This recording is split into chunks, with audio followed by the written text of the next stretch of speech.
وكل الدهانات اللي في الدنيا مش هتعمل معاك نتيجه. هنا لازم يبقى رايق وتمام. طول ما هنا رايق وتمام كله هيبقى تمام. اجري اخلص من همومك وانت هتبقى كويس. يلا. ماشي يا باشا. انت والدك بيشتغل ايه يا طه؟ موظف يا فندم. موظف ولا حارس عقار؟ يا فندم ما هو حارس العقار موظف برضه. سلام. اللي بعده. بعت الخاتم الالماس بتاعي يا سكر يا منحل وتكذب عليا وتقول لي لسه ما رحتش وهرجي. احترم نفسك يا دوله. مين اللي يحترم نفسه يا هزو؟ وديت الخاتم فين؟ اديته لانهي صفيحه زباله يا اللي خليت اسم اكبر عيله في مصر تحت الرجلين.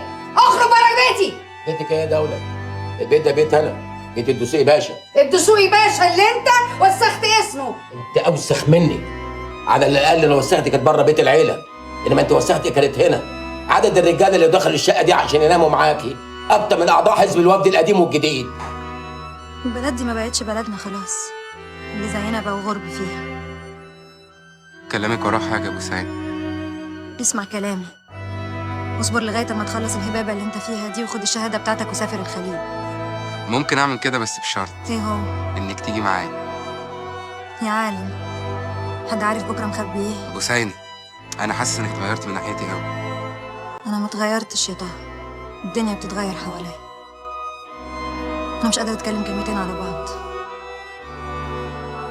خايف من ايه يا عم؟ الرب. تخاف من ربنا ليه؟ انت بتعمل حاجه غلط؟ انت ايه؟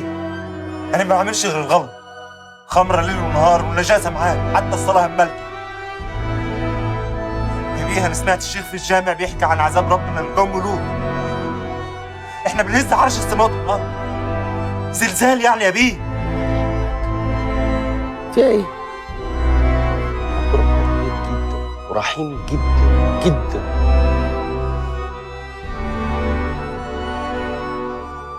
وبعدين انا عايز طمني كيف بس.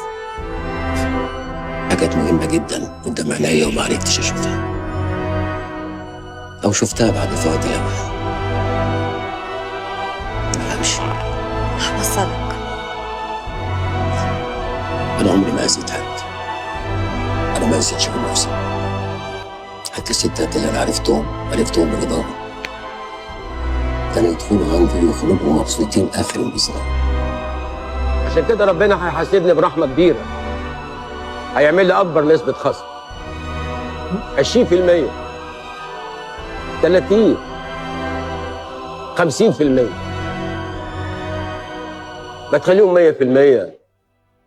ده انت غفور ورحيم.